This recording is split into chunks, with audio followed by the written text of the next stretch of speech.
Halo, nama saya Alfiansa Sulan Arafitra. Saya dari Fakultas Ilmu Tarbiyah dan Keguruan, dan saya berasal dari Prodi Tadris Bahasa Inggris. Kali ini saya akan menyampaikan kepada kalian semua kenapa sih kita harus melakukan prokes 5M dalam kehidupan sehari-hari kita, dan juga kenapa kita harus melakukan vaksinasi, dan apa sih efek vaksinasi itu sendiri untuk mencegah penularan COVID-19. Ayo kita mulai. Lebih dari 1 tahun, pandemi virus corona masih terus menyerang penduduk dunia tanpa henti. Di Indonesia, angka kasus positif virus corona sudah di atas 1,5 juta jiwa. Kabar baiknya, sekitar lebih dari 1,3 juta orang berhasil pulih dari serangan virus ini. Mengalahkan penyebaran dan penularan virus corona di dunia tidaklah mudah. Namun, beragam upaya terus dilakukan para ahli dan penduduk global demi mengakhiri ancaman virus yang terus menyerang bertubi-tubi ini. Di beberapa negara, termasuk Indonesia, pemerintah membuat pedoman dan protokol kesehatan untuk menghadapi virus corona. Di negara kita, protokol kesehatan ini dikenal dengan sebutan 5M. Apa saja sih 5M tersebut? Yang pertama, mencuci tangan. Rutin mencuci tangan hingga bersih adalah salah satu protokol kesehatan yang cukup efektif untuk mencegah penularan virus corona. Untuk hasil yang maksimal, kamu disarankan untuk mencuci tangan setidaknya selama 20 detik beberapa kali sehari, terutama saat sebelum memasak atau makan, lalu setelah menggunakan kamar mandi, dan juga setelah menutup hidung saat batuk atau bersin. Untuk membunuh virus dan kuman-kuman lainnya, gunakan sabun dan air atau pembersih tangan dengan alkohol setidaknya dengan kadar 60%. Yang kedua, memakai masker. Protokol kesehatan virus corona terkait masker pun semakin digalakkan di beberapa negara. Di Amerika Serikat contohnya, Centers of Disease Control of Prevention atau biasa disingkat CDC memperbarui pedoman terkait penggunaan masker. CDC mengimbau masyarakat AS harus memakai masker meski berada di dalam rumah pada kondisi tertentu. Menurut CDC, penggunaan masker di dalam rumah perlu dilakukan ketika: pertama, terdapat anggota keluarga yang terinfeksi COVID. Kedua, terdapat anggota keluarga yang berpotensi terkena COVID-19 karena aktivitas di luar rumah. Ketiga, merasa terjangkit atau mengalami gejala COVID-19. Keempat, ruang yang sempit. Dan kelima, tidak bisa menjaga jarak minimal 2 meter. Yang ketiga, menjaga jarak. Protokol kesehatan lainnya yang perlu dipatuhi adalah menjaga jarak. Protokol kesehatan ini dimuat dalam keputusan Menteri Kesehatan RI dalam protokol kesehatan bagi masyarakat di tempat dan fasilitas umum dalam rangka pencegahan dan pengendalian COVID-19. Di sana disebutkan menjaga jarak minimal 1 meter dengan orang lain untuk menghindari terkena droplets dari orang yang bicara, batuk, atau bersin, serta menghindari kerumunan, keramaian, dan berdesakan. Bila tidak memungkinkan melakukan jaga jarak, maka dapat dilakukan berbagai rekayasa administrasi dan teknis lainnya. Lalu yang keempat, menjauhi kerumunan. Selain 3 hal di atas, menjauhi kerumunan merupakan protokol kesehatan yang juga harus dilakukan. Menurut Kementerian Kesehatan Republik Indonesia, masyarakat diminta untuk menjauhi kerumunan saat berada di luar rumah. Ingat, semakin banyak dan sering kamu bertemu orang, maka kemungkinan terinfeksi virus corona pun semakin tinggi. Oleh sebab itu, hindari tempat keramaian, terutama bila sedang sakit atau berusia di atas 60 tahun, atau biasa disebut lansia.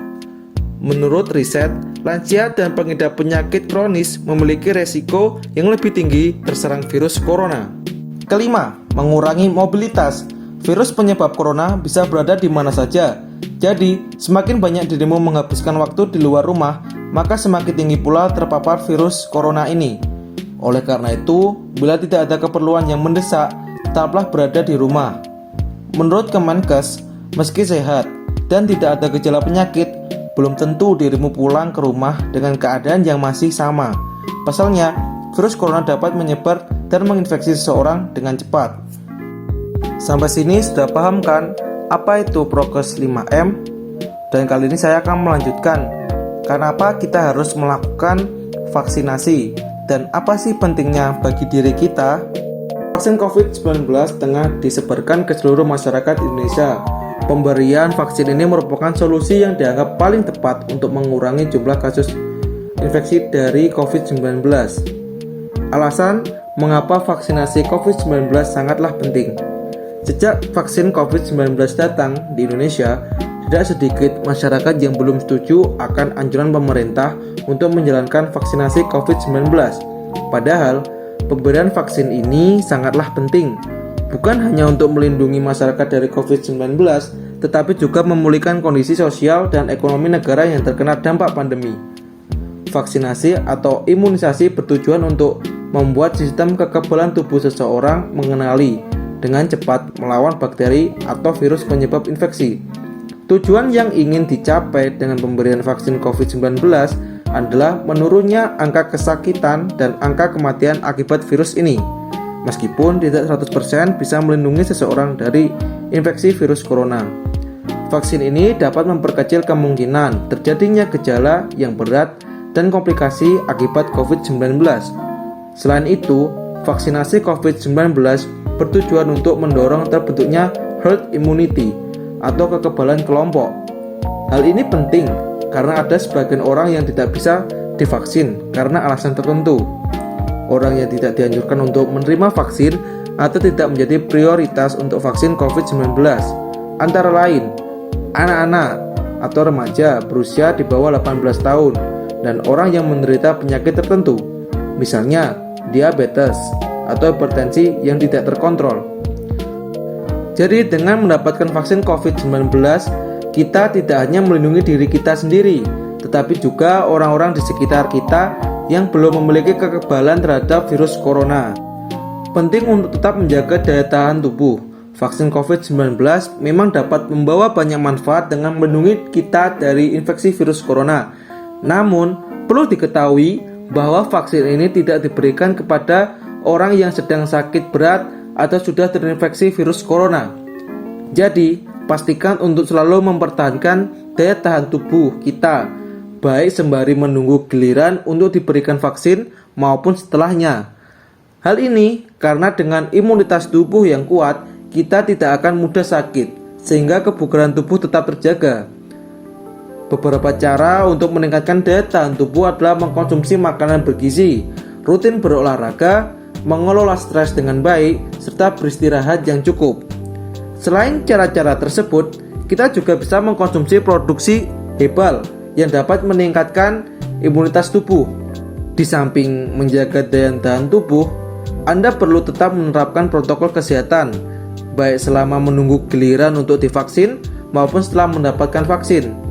Sebisa mungkin juga hindari bepergian keluar rumah atau berkumpul dengan orang banyak. Vaksin COVID-19 diharapkan bisa menjadi solusi untuk menyudahi pandemi yang telah memakan banyak korban jiwa serta melupakan aktivitas masyarakat. Dan partisipasi kita dalam program vaksinasi ini akan sangat membantu pemulihan kondisi negara kita. Nah, itu saja yang bisa saya sampaikan kepada kalian. Terima kasih atas kesempatannya. Saya mohon undur diri dan selamat malam. Wassalamualaikum warahmatullahi wabarakatuh.